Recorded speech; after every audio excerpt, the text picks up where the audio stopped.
가을색이 많이 짙어졌죠.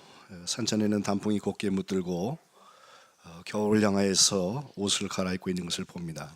가을에 교훈이 있다면 거둠에 대한 것이 아닐까 생각합니다. 우리 인생이 봄에 뿌리고 여름에 잘 자라나서 가꾸어서 가을에 수확하고 겨울에는 다시 올 봄을 준비하는 것이 자연의 이치라면, 우리도 태어나서 자라나면 봄을 맞고 있고 한껏 생명을 꽃피우는 시간을 여름에 비유하여서 정한 때가 되면 열매가 맺혀지고 가을에 수확을 거둔 다음에 누구나 겨울을 맞게 되어 있습니다. 추수의 때 가을이 오면 우리가 오늘 경영하고 있는 것이 어떤 열매를 향해서 가고 있는지를 돌이켜볼 수 있는 아주 좋은 시간인 것입니다. 지난 주간 고 이재태 권사님 하나님의 부르심을 받으셔서 우리가 함께 장례를 잘 마쳤는데, 또 이어서 지난 금요일 밤 11시에 우리 김태순 권사님의 시어머니 되시는 전효희 성도님 94세를 일기로 하나님의 부르심을 또 받으셨습니다. 한 달 전이죠. 10월 11일 날인가 우리 교회 최고령이신 우리 사랑하는 최종렬 권사님이 가신 다음에 최희순 집사님 가시고 세 번, 네 번, 한 달 만에 지금 네 번의 장례를 교회가 치르게 되는데, 우리 목사님들은요, 장례가 거듭된다고 얘기하면요, 야 피곤하겠다 그러지 않고 교회가 부흥하려나 봐 그래요. 이상하죠? 장례하면 천국으로 환송하는 거 아니에요? 근데 장례가 계속되고 거듭되고 막 어떤 때는 겹상도 나잖아요. 같이 겹쳐서 우리는 지금 이어서 나고 있는데, 돌아가신다 그러면요 겁을 내는 게 아니라 교회가 부흥되려나 봐 이렇게 인사합니다. 거저 왔다 거저 가는 인생이 없습니다. 사별해서 배우지 못하면 그 사람은 배울 기회가 없습니다. 라틴 기어간의 메멘토 모리, 죽음을 기억하라고 하는 것은 누구나 다 죽는다는 진리를 얘기한 것이 아니라 그 시간을 지금 당겨서 사는 사람의 지혜인 것입니다. 하나님의 수확의 비밀을 거기서 알 수 있습니다. 오늘은 거둠의 비밀에 대해서 여러분과 말씀을 나누려고 하는데, 제가 열매와 거둠을 함께 생각하면서 벌써 9주 동안 성령의 열매에 대해서 하나씩 여기다 붙여놓고 했잖아요. 여러분 옆에 있는 분들하고 한번 인사하시죠. 성령의 열매를 거둡시다. 반대쪽에 계신 분들하고 한번 다 하시죠. 성령의 열매를 거두려면 감사합시다. 시작. 성령의 열매를 거두려면 감사합시다. 그래요. 9가지가 너무 복잡하면 감사해서 시작하세요. 제가 목회 30년 넘게 하면서 경험치로 얻은 이야기입니다. 성령의 열매가 굉장히 나타나는 것 같은데 감사가 빠지면요 그 열매가 불안해요. 언제는 확 올라갔다가 언제는 확 떨어질 것 같아. 근데 감사가 든든히 받치고 있으면 작은 열매들도 점점 더 자라나고 나중에 더 큰 열매를 맺게 되는 것을 볼 수가 있습니다. 돈 베이커라는 분이 심리학을 공부하고 아주 많이 팔린 책을 한 권 썼는데, 그 책의 서문에 시작은 염려에서 시작합니다. Death Anxiety라고 작은 제목을 붙였는데, 그게 나의 근심이에요 하면서 추수감사를 앞두고 자기에게 생겨진 소소한 일상에서 생기는 염려 제목들을 쭉 쓰고 있어요. 심지어는 추수감사절 되면 우리 추석하는 것처럼 미국 사람들은 이제 가족들이 오잖아요. 그래서 막 칠면조를 구워 먹고 큰 파티를 하는데, 그때 손님을 맞이할 집 정리를 그때까지 내가 할 수 있을까? 이것까지 걱정이 되라는 거예요. 근데 진짜 걱정은 어디 있느냐면, 내가 염려를 하고 있는데 성경이 너 염려하지 말라 그 말씀을 쓰고 있는 걸 자기가 기억하고 있기 때문에 염려하고 있는 것이 또 염려가 된다는 거예요. 이거 말장난 같지만 실제로 그렇습니다. 나는 내 걱정 때문에 걱정한다 그렇게 써놨습니다. 그러면서 자기에게 일어나고 있는 심리적인 불안감들, 불안장애에 대한 얘기를 쭉 쓰는데, 어떤 상황이 내게 일어나는지, 또 그때 내가 어떻게 살아왔는지를 알고 있어요.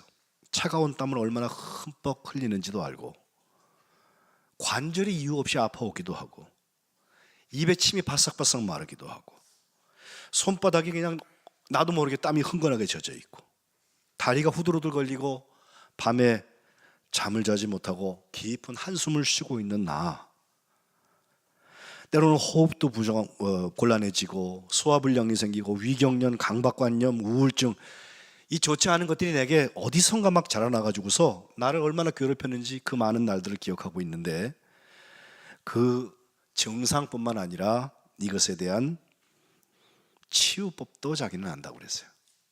그 치유법이 너무 간단한 거예요. 근데 효과가요 아주 기적적인 수준입니다. 이 치료제는 약으로 얘기할 때에도 밥 먹기 전에 먹어도 되고 밥 먹은 다음에 먹어도 되고 밥 먹는 중에 복용해도 된다고 그랬고, 부작용이 전혀 없고 의사의 처방을 받을 필요도 없고 물 먹으면서 먹어도 되고 물 안 먹으면서도 먹어도 되는 약이라는데, 검증된 약이고 제일 좋은 것은 공짜입니다. 그 약이 뭐냐? 감사예요. 그 책 제목이 Thank You Therapy, 감사요법이라고 했습니다. 오늘 우리가 읽은 본문 말씀은 여러분 잘 아시는 이야기예요. 처음 듣는 얘기가 아니고 믿지 않는 사람들도 한 번쯤은 들어봤을, 네 글자로 오병이어, 떡 5덩어리와 물고기 2마리라고 하는 사자성어로 쓰는 그런 기적의 이야기인데, 과학적인 이야기는 아니니까 여러분 믿음의 눈을 잔뜩 뜨고서 한번 보시기 바래요. 상황을 설명하죠. 예수님이 제자들을 데리고 벳세다라는 곳으로 가시는데, 그 벳세다는 예수님의 제자 중에서 안드레, 베드로, 빌립, 요한 이런 제자들의 고향이기도 하고 갈릴리 호수의 한 어촌 마을입니다. 어부의 집, 벳사이다라고 하면 어부의 집, 낚시질하는 집, 이렇게 말을 풀 수 있는데, 그 동네에 주님께서 가신 것은 어쩌면 사람들을 피해서 가신 것 같은데 무리들이 거기를 알고 따라왔어요. 근데 예수님께서 따라온 사람들을 다 영접해 주시고 그들에게 하나님 나라의 일을 말씀하시고 병자들을 고쳐주셨다. 11절에 그렇게 얘기하고 있습니다. 자, 이제 문제가 발생하는 것은 낮에는 괜찮았어요. 그런데 12절에 보면 날이 저물어 가매에서 시작합니다. 아마 계절로 얘기하면 가을에 접어드는 것을 볼 수 있어요. 어두워지기 때문에만 문제가 아니라 이제 예상되는 것은 이 많은 사람들이 배가 고파질 거다. 이건 너무나 자명한 얘기인데, 하필 장소가 빈들이라, 광야라, 음식을 구해서 사 먹고 이 사람들이 잠을 잘 수 있는 곳이 아니라 거기 있다가는 아주 쫄쫄 굶으면서 밤을 지내야 될 만한 곳이라는 거예요. 거기 음식의 재료도 없고 음식할 재주도 없고, 혹시 있다 해도 그걸 지금 구입하려면 사람이 너무 많아서, 남자만 5,000명이라고 그랬으니까 그제나 지금이나 남자보다 여자들이 더 많잖아요, 예수님 앞에는. 그래서 아마 성서학자들은 애들까지 다 세면 한 2만 명은 되지 않았겠냐 이렇게 추측을 하는데, 어쨌든 5,000명만 생각을 해도 적은 수가 아니에요. 그래서 제자들이 생각한 것은, 예수님 이 무리를 해산시킵시다. 마을에 가가지고 알아서 이제 밥 먹으라고, 오늘 여기까지 하고 내일 또 하자고, 그죠? 우리가 이벤트를 열린다면 이벤트가 끝나는 시간이 있어요. 예?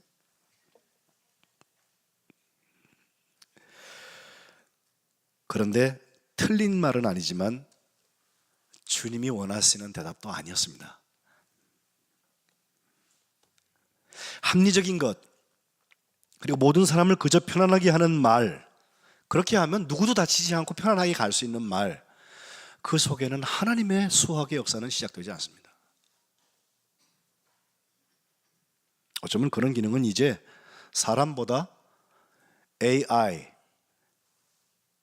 Artificial Intelligence라고, 이 인공지능이라고 하는 것이 지금 개발되기 시작해서 얼마나 우리가 했던 역할들을 다 뺏어가는지 몰라요. 우리보다 훨씬 잘해요. 바둑만 잘 두는 게 아니에요. 지난번 알파고인가 뭔가 여러분 보셨잖아요. 언제 기회 있으면 제가 이거 내려서 여러분 영상 보여드릴 텐데, 탁구 선수하고 탁구 시합을 하는데요, 로봇 만들어 놓은 놈이 이겨요. 예. 운동도 한다니까 걔들이. 예.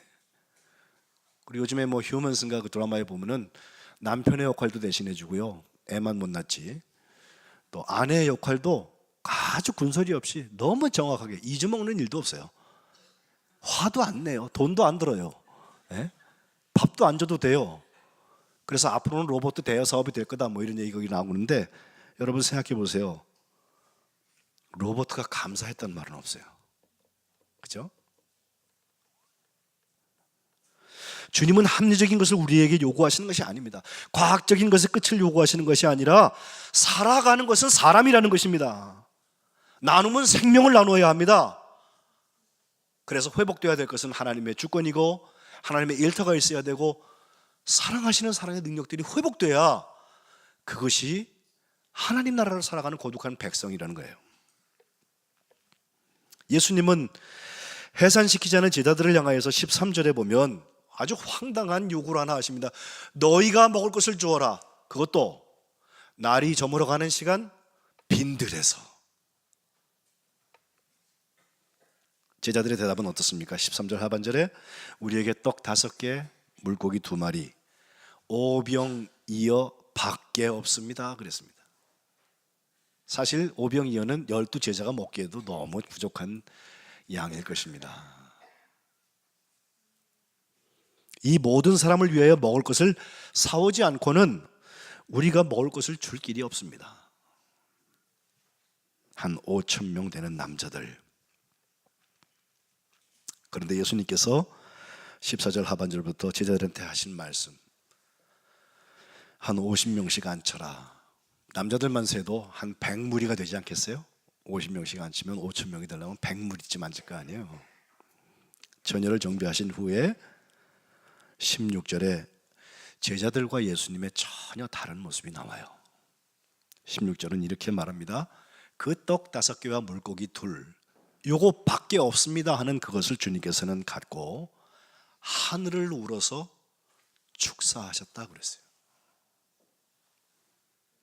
이 축사라는 말이 헬라어로 유울로게오라는 동사를 쓰는데, 유, 기쁘다, 즐겁다는 말이고 좋다는 말이고, 로게오, 로고스에서 나오는 말, 말한다는 말이에요. 그래서 합하면은 축사라는 말은 감사한다는 말이고 축복한다는 말이죠. 사람들은 지금 여기 모여있는 5,000명을 바라보고 있고 그에 비교하여서 아무런 소용이 없는 것처럼 작아 보이는 오병이어를 보고 있는데, 주님은 그 오병이어를 들고 하늘을 우러러서 축복하고 계세요. 그리고서 제자들을 향하여서 떼어서 제자들한테 주면서 무리한테 나눠주라고 이렇게 하셨는데, 그래서 여기 있는 5,000명, 아니 한 2만 명 되는 사람들이 다 먹고 배불렸다. 남은 조각을 12바구니에 수확했다는 것입니다. 거두었다는 것입니다. 제자들은 언제쯤 감사했을까요? 앞에 황당하게 주님께서 너희가 먹을 것을 줘라 그럴 때는요, 아니 우리 예수님 오늘 많이 시장하신가 봐, 정신이 없으신가 봐, 이거 어떻게 하라는 거야 이거. 예? 제자들로서는 그거 어떤 방안도 서지 않고 황당했을 텐데, 일이 다 진행이 되어서 먹고 12광주리가 남은 다음에는 제자들이 역시 우리 예수님이다 말이죠. 감사가 기적이 일어난 후에 하는 감사, 제자들은 그때쯤 했을 것 같아요. 저였어도 그랬을 것 같아요. 그러나 예수님의 감사는 기적이 일어나기 전에 있습니다. 하늘을 우러러 감사하셨다. 성령의 열매를 묶어주는 연결고리가 말씀과 기도라고 제가 계속 말씀드리는데, 우리의 말씀과 기도의 위치가 어디 있습니까? 일이 다 끝나면 이제 금주예술 우리 시험 보면은 우리 아이들 대학 학교 여부가 나오잖아요. 합격하면 감사하고 불합격하면은 감사 다 잊어먹고 그러는 거예요. 수학을 보고 하는 감사는 보통 사람도 합니다. 그러나 감사로 수학을 여는 사람이 거룩한 백성입니다. 제가 무조건 선불로 여러분 하나님 앞에 다 감사하고 사세요 그러는 거 아니에요. 삶의 원리를 말하는 거예요. 조건에 얽매여 있는 감사에 익숙한 사람은 조건이 없어지면 감사를 잃어버리고 아까 말씀드린 그 많은 증세에 헤드시 달려요. 그러나 감사가 살아있는 사람은 그럼에도 불구하고 감사할 수 있고, 그 감사 때문에 우리 앞에 놓여져 있는 저물매 빈들에서의 상황이 하나님께 영광 돌리는 상황으로 바뀌어가는 것입니다. 올해도 열매가 없네요, 이렇게 말씀하시는 분 계실지 모르겠어요. 특별히 제가 성령 열매를 함께 하나님 앞에서 추수합시다 이런 운동을 하고 있는데, 성령 열매를 추수하는 게 도대체 어떻게 하는 거야? 하루 이틀에 되는 것도 아니고 수량화되는 것도 아니고. 감사해서 시작하세요. 사랑도 감사하니까 사랑이죠. 기쁨도 감사해서 기쁨이에요. 화평도 감사의 결과요. 오래 참는 인내도 감사해서 완성됩니다. 자비, 양성, 양선, 충성, 온유, 결제, 어느 것 하나 감사와 관계되지 않는 것이 없어요. 내게 열매가 없는 사람은 감사를 돌이켜보세요. 감사가 병들어 있으면 결국 아무런 열매를 맺지 못하고 또 시간을 보내는 우울을 범하게 될 것입니다. 종교개혁자 마틴 루터가 죽고 꼭 40년 후에 독일의 한 구리 쇠공장이 집에 남자아이가 태어났는데 1586년도입니다. 이 아들은 15살 됐을 때 교회에서 성가대원으로 교회를 잘 섬겼고, 16살 때부터는 라이프치히에 있는 대학에 들어가서 철학과 신학을 공부한 후에 25살 되었을 때 아이슬레벤, 루터가 활동하는 섹소니 지역의 한 도시인데, 거기서 상 니콜라이 교회에서 전도사와 라틴어 교사를 한 후고 27살 되었을 때 에아데본에서 목사가 됩니다. 30살 되었을 때는 석사 학위를 했고, 31살 되었을 때 자기 고향 아일렌버그에 하나님의 보내심을 받아서 그 루터 교회에서 이제 섬기기 시작하는데, 그가 돌아온 해가 1617년도인데 바로 그 다음 해에 30년 전쟁이 일어나요. 우리가 6.25를 한 3년 좀 넘게 겪었거든요. 그거의 10배 동안 전쟁이 있다고 한번 생각하시면 돼요. 전쟁통에 피난민들이 끊임없이 시내로 몰려들어서 우리의 적군이 되었던 스웨덴 군대가 우리 도시를 확 포위하고 집집마다 약탈을 해서 음식이 점점 없어져 가고, 시간이 점점 오래되는 동안에 가구가 파괴되고 사람들이 죽어나가고, 교회 옆에 있는 목사관에도 피난민들이 몰려와서 목사의 가정에 음식이 똑 떨어져 갑니다. 얼마나 그 당시에 비참한 생활을 했는지, 고양이 한 마리가 죽으면 한 30명이 달려들어가서 그 고양이 고기 좀 얻어 먹겠다고 그렇게 싸움을 했다고 그래요.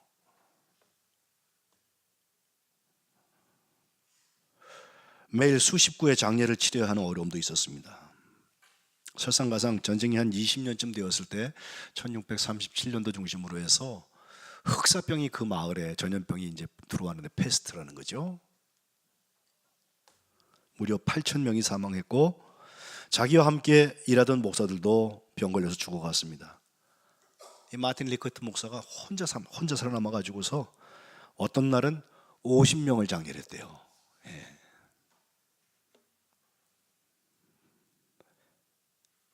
1639년도에는 스웨덴 군대가 몸값을 너무 많이 요구하게 되었을 때 우리 도시를 살려달라고 청원하기 위해서 성벽을 넘었습니다.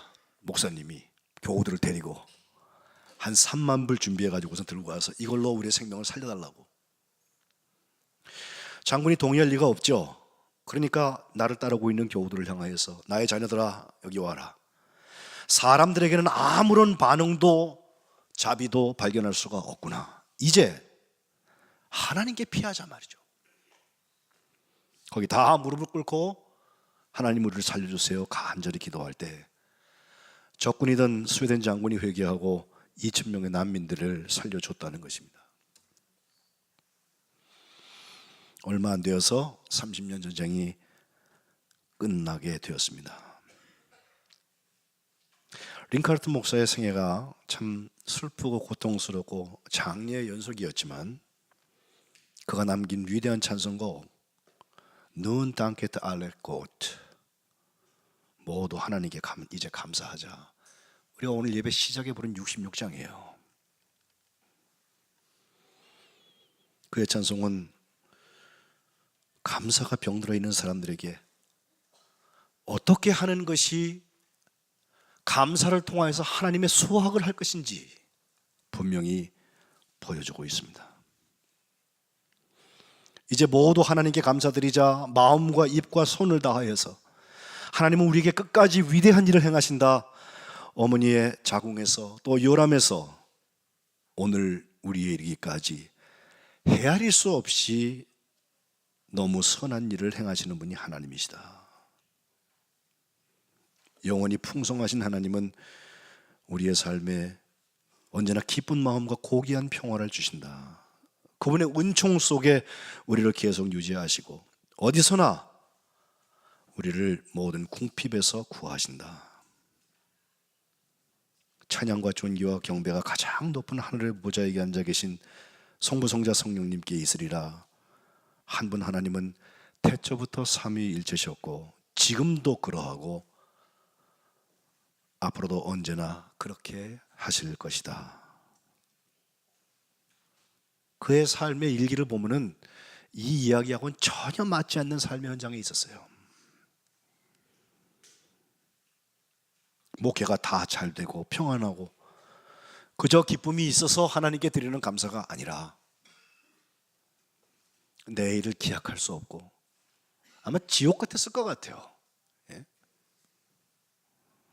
그 현장에서 하나님의 수확을 바라보는 사람들이 드릴 수 있는 감사예요. 주님은 떡을 들어서 축복하시고 감사하시고 나눠주신 일을 누가복음엔 2번 더 기록하고 있는데, 한 번은 십자가를 지시기 바로 전날 제자들한테 잔을 돌리시고 떡을 나눠주실 때 역시 감사기도 하신 다음에 나눠주셨어요. 누가복음 22장에 보면 떡을 가져 감사기도 하시고 떼어 그들에게 주면서 이르시되 이것은 너희를 위하여 주는 내 몸이라 너희가 이를 행하여 나를 기념하라 말씀하세요. 내일이면 십자가를 져야 되는데 삶의 가장 큰 위기 앞에서 오히려 감사하심으로 주님의 생명, 영원한 생명을 수확하신 것입니다. 그리고 이것을 증거라도 하듯이 부활하신 다음에 엠마오 도상으로 걸어가고 있는 두 제자들에게 함께 길을 가시면서 그들과 이야기하시는 중에 제자들이 알아보지 못했습니다. 잘한 거 하나는 엠마오라는 한 마을에 도착했을 때 예수님을 유하여서 우리와 함께 주무시고 가시죠. 날이 저물었잖아요. 저물매 빈들에서 감사하셨던 예수님의 이야기가 바로 거기에 나타나요. 주님이 들어가셔서 누가복음 24장 30절 그들과 함께 음식 잡수실 때 떡을 가시사 축사하시고 떼어서 그들에게 주셨다. 그러자 그들의 눈이 밝아져서 예수님을 알아보게 되었는데 이제 예수님은 그들에게 보이지 않게 됐다. 부활 이후에 제자들을 만나주신 기사입니다. 아까 이야기했던 처음에 단 베이커 목사는 감사요법이라는 그 책에서 감사를 이렇게 정의했습니다. 감사는 느낌으로 하는 게 아니라 하나님의 약속 위에서 행하는 것입니다. 그렇기에 세상 조건을 바라보고 오병이어를 바라보는 게 아니라 5천 명을 먹이고도 하나님께 영광을 돌리시는 예수님의 역사를 보는 거예요.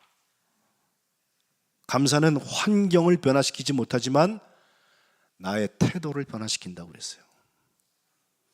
감사 한번 했다고 그래갖고 내 인생이 갑자기 그 다음날 막 진급하고 무슨 복채 내고서는 뭐 두드러 맞춰갖고 하는 것처럼 그런 거 아니에요. 수준 없게 제발 그렇게 미신적으로 믿지 마세요. 예? 주님의 주권에 맡겼으면요, 주님이 올리시면 올라가는 거고 내리시면 내려가는 거예요. 예. 데려가시면 다 가는 거잖아. 감사한다고 기적이 일어난 것도 환경이 변하는 것도 아니지만 나의 태도가 바뀌면 나는 수확의 자리를 향해서 갑니다.